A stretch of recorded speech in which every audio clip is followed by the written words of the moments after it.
Saudara-saudara yang dikasihi oleh Tuhan, pada kesempatan ini sermon kita tertulis pada Maleakhi 3 ayat 13 sampai 18.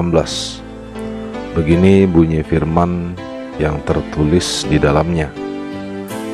Bicaramu kurang ajar tentang aku, firman Tuhan. Tetapi kamu berkata, apakah kami bicarakan di antara kami tentang engkau? Kamu berkata, adalah sia-sia beribadah kepada Allah. Apakah untungnya kita memelihara apa yang harus dilakukan terhadapnya dan berjalan dengan pakaian berkabung di hadapan Tuhan semesta alam? Oleh sebab itu kita ini menyebut berbahagia orang-orang yang gegabah, bukan saja mujur orang-orang yang berbuat fasik itu, tetapi dengan mencobai Allah pun mereka luput juga. Beginilah berbicara satu sama lain orang-orang yang takut akan Tuhan. Tuhan memperhatikan dan mendengarkannya. Sebuah kitab peringatan ditulis di hadapannya bagi orang-orang yang takut akan Tuhan dan bagi orang-orang yang menghormati namanya. Mereka akan menjadi milik kesayanganku sendiri, firman Tuhan semesta alam. Pada hari yang kusiapkan, aku akan mengasihani mereka sama seperti seseorang menyayangi anaknya yang melayani dia.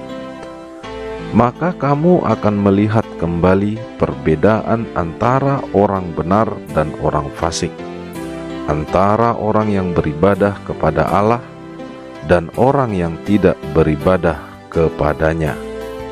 Saudara yang dikasihi oleh Tuhan, kata Maleakhi berasal dari bahasa Ibrani, Mal-akhi, artinya malaikatku atau hambaku, atau bisa juga pesuruhku, kata Tuhan, yang memiliki arti seseorang yang diutus oleh Allah untuk mempersiapkan jalan baginya atau bagi Allah sendiri. Maleakhi adalah seorang nabi yang tinggal di Yehuda bersama Nabi Nehemia setelah masa pembuangan. Pesan yang disampaikan oleh iman Nabi Maleakhi ialah betapa pentingnya kesetiaan terhadap perjanjian Allah dan sangat menentang ibadah dengan kepura-puraan, juga penyembahan kepada ilah lain, sangat menentang perceraian, dan sangat-sangat tidak setuju dengan tindakan mencuri persembahan atau perpuluhan dari rumah Tuhan. Nabi Maleakhi juga sangat tidak menyukai kepercayaan yang dingin atau kepercayaan yang tidak memiliki pengaruh, tidak berbuat atau tidak menghidupi apa yang dia percayai. Saudara yang dikasihi oleh Tuhan, bangsa Israel berdosa karena perkataan mereka dan pengertian mereka akan beribadah kepada Allah. Mereka menganggap sia-sia beribadah kepada Allah dan mengikuti perintahnya. Pemikiran mereka yang seperti itu karena melihat realita setelah masa pembuangan, adanya orang-orang yang tidak percaya namun memperoleh harta yang lebih banyak atau lebih baik kehidupannya daripada mereka yang percaya kepada Allah. Itulah sebabnya mereka berpikiran lebih baik tidak usah beribadah kepada Allah seperti apa yang Allah kehendaki, agar mereka memiliki hidup seperti apa yang dimiliki oleh orang-orang yang tidak beribadah kepada Allah, sehingga mereka mampu mengatakan, oleh sebab itu kita ini menyebut berbahagia orang-orang yang gegabah, bukan saja mujur orang-orang yang berbuat fasik itu, tetapi dengan mencobai Allah pun mereka luput juga. Saudara yang dikasihi oleh Tuhan, bahwasanya kehidupan pandangan umat Israel pada masa pembuangan, mereka memikirkan bagaimana janji Tuhan terhadap mereka, bahwasanya ketika mereka lepas dari pembuangan, mereka akan memperoleh kemerdekaan. Kemerdekaan itu yang dimaksud oleh pemikiran oleh umat itu sendiri ialah merdeka secara ekonomi, merdeka secara otonomi, dan juga mereka merdeka dengan memperoleh apa yang menjadi berkat Tuhan bagi kehidupan mereka, seperti harta kekayaan dan juga kebutuhan-kebutuhan mereka terpenuhi dengan baik. Iman kepercayaan kepada Allah yang seperti itu tentunya adalah iman yang sangat-sangat sempit. Dengan iman yang begitu, maka mereka akan mau memuji Allah ketika mereka memperoleh berkat harta duniawi. Namun ketika mereka dalam kesusahan, mereka menganggap bahwa Allah tidak peduli kepada mereka, atau Allah itu sendiri tidak betul-betul memberikan kemerdekaan bagi mereka. Saudara yang dikasihi oleh Tuhan, beribadah kepada Allah itu bukanlah oleh karena apa yang ada pada kita, tetapi kita beribadah kepada Allah oleh karena Allah sendiri yang memberikan perintahnya, atau Allah sendiri yang memintanya kepada kita sebagai umatnya. Sepantasnya dan seharusnya kita beribadah dan setia kepadanya. Dengan demikian, maka beribadah itu yang dimaksudkan ialah bentuk ketaatan kita kepada Allah. Itulah yang dituntut dari kita beribadah kepada Allah sebagai orang-orang yang percaya kepadanya. Saudara yang dikasihi oleh Tuhan, orang yang tidak taat kepada Allah adalah orang yang tidak akan mau beribadah kepada Allah. Dan orang yang tidak takut kepada Allah itu akan seenaknya dan sesukanya untuk mendikte apapun yang terjadi dalam kehidupannya. Mereka akan bisa mengatakan Allah tidak peduli, atau Allah tidak sanggup untuk menolong mereka, atau Allah dikatakan tidak memiliki kasih atau tidak mengasihi mereka. Inilah yang menjadi salah satu contoh dari ketidaktaatan, atau inilah ibadah yang tidak benar. Saudara yang dikasihi oleh Tuhan, bahagian kedua dari nats firman ini sendiri akan kita lihat bagaimana orang-orang yang mau beribadah kepada Tuhan dengan benar. Mereka akan mengatakan Tuhan memperhatikan dan mendengarnya. Saudara yang dikasihi oleh Tuhan Yesus Kristus, Allah adalah Allah yang penuh kasih, dan Allah mendengarkan setiap permohonan dan doa setiap umat. Allah akan senantiasa peduli kepada orang-orang yang Dia sudah ciptakan, atau kepada manusia yang sudah Dia jadikan.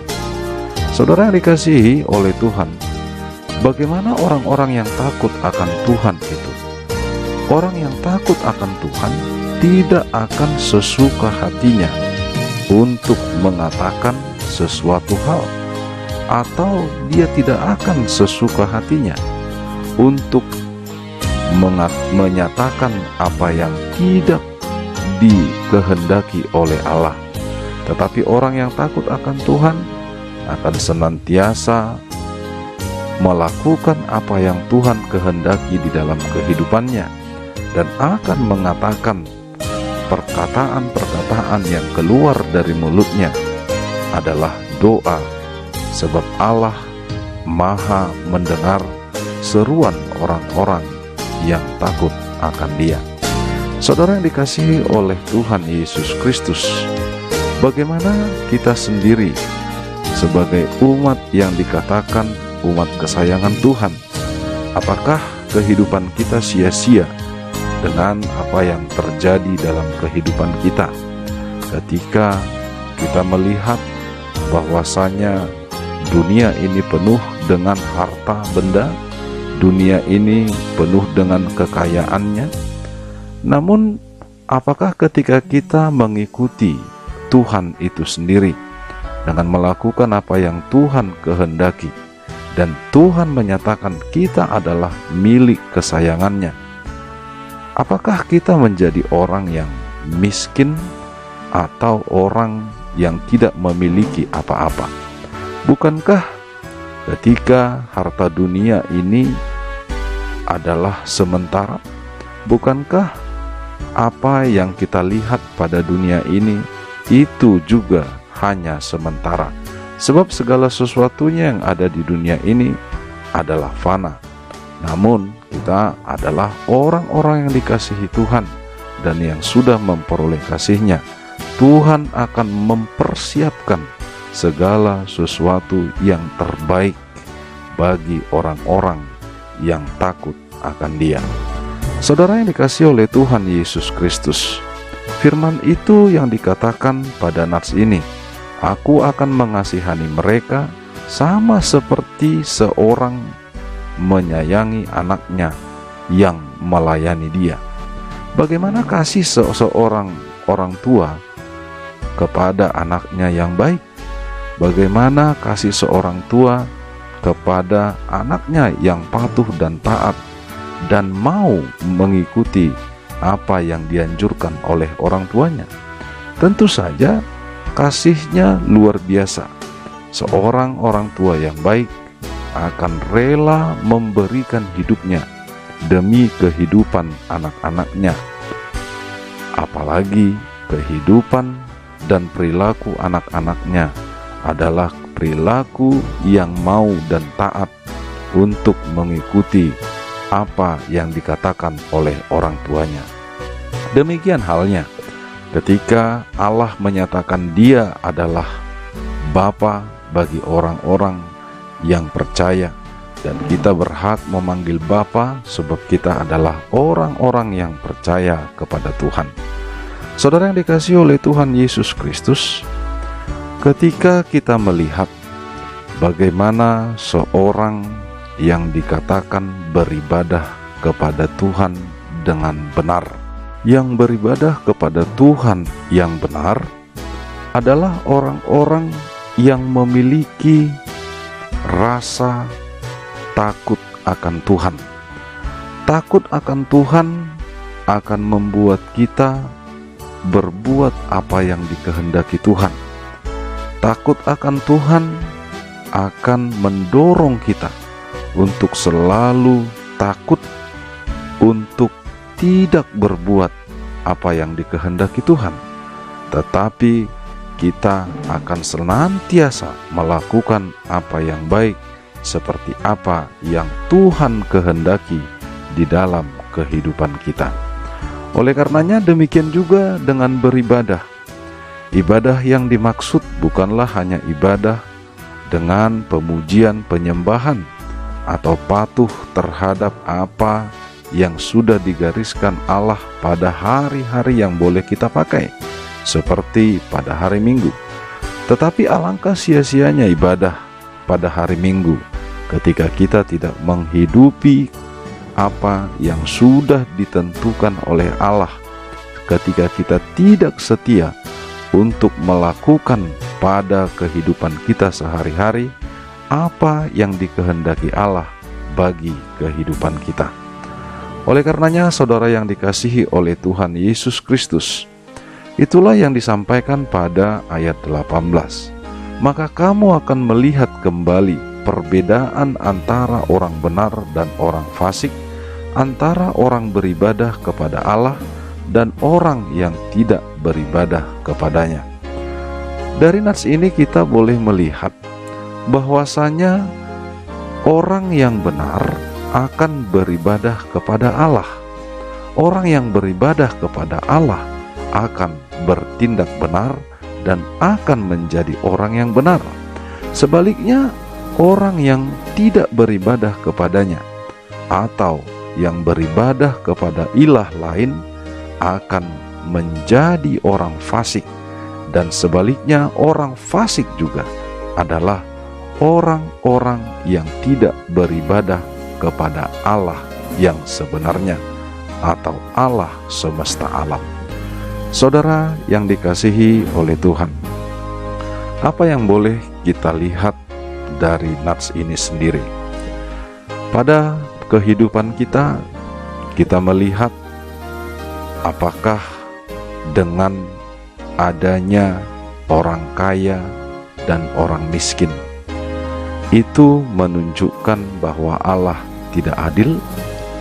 Apakah ketika kita melihat ada yang berhasil untuk memperoleh kemakmuran dalam hidupnya, dan ada juga yang miskin, ada juga yang melarat, apakah itu menunjukkan bahwa Allah tidak adil dalam kehidupan kita? Saudara yang dikasihi oleh Tuhan Yesus, itulah dosa bangsa Israel. Mereka berdosa kepada Allah sebab mereka menuduh bahwa Allah itu tidak adil. Mereka merasa bahwa mereka hidup taat, tetapi mereka mengalami penderitaan. Sedangkan orang yang hidupnya tidak taat atau orang yang tidak mau beribadah kepadanya memperoleh kehidupan yang baik. Apakah itu menunjukkan bahwa Allah tidak mengasihi kita? Saudara yang dikasihi oleh Tuhan Yesus Kristus, kasih Allah luar biasa bagi kehidupan kita. Allah tahu mana yang Ia akan berikan kepada kita. Allah tahu akan memberikan apa yang terbaik bagi kita. Demikian halnya, kita juga harus tahu memberikan apa yang terbaik bagi Allah, bukan malah sebaliknya. Ketika kita membuat ukuran-ukuran duniawi untuk menilai bahwa Allah itu bagaimana, itu akan menjadikan kita orang-orang yang tidak takut akan Allah. Tetapi orang-orang yang takut akan Allah akan mendengarkan apa yang Tuhan nyatakan, apa yang Tuhan firmankan bagi kehidupan kita. Oleh karenanya, perbedaan-perbedaan yang terjadi pada kehidupan kita ini bukanlah menjadi ukuran bahwa Allah itu tidak mengasihi atau Allah itu tidak adil, tetapi Allah sudah memberikan apa yang baik, apa yang terbaik, apa yang penting, dan apa yang terpenting bagi kehidupan kita. Bukankah kesia-siaan ketika kita hidup di dunia ini, tetapi kita tidak menyongsong surga, tempat kehidupan yang kekal itu? Bukankah kesia-siaan kita percaya kepada Tuhan Allah, tetapi kita tidak memperoleh keselamatan untuk kehidupan yang abadi? Oleh karenanya, saudara yang dikasihi oleh Tuhan Yesus Kristus, tidak seberapa yang kita alami dalam kehidupan kita tidak sebanding dengan kasih Allah yang besar. Mari kita lihat, Allah sudah memberikan dirinya melalui Yesus Kristus. Allah sudah memberikan apa yang terbaik bagi kita, agar kehidupan kita tidak sia-sia, tetapi kehidupan kita adalah kehidupan yang berarti untuk selamanya. Oleh karenanya, marilah kita tinggalkan dosa-dosa dengan pemikiran-pemikiran duniawi ini, tetapi marilah kita tetap tekun dan berbuat apa yang dikatakan atau dinyatakan oleh firman Tuhan, dan jadilah orang yang selalu taat akan firman Tuhan. Sekalipun kita menderita, sekalipun kita susah, sekalipun banyak tantangan yang harus kita hadapi, dan percayalah, Allah setia menemani kita, Allah setia memberkati kita pada waktu yang Allah sudah nyatakan, Allah yang sudah siapkan bagi kehidupan kita. Oleh karenanya, Tetaplah setia untuk beribadah kepada Allah. Ikutilah apa yang dikatakan dan dinyatakan oleh Allah. Itulah ibadah yang benar. Tuhan Allah memberkati kita. Shalom.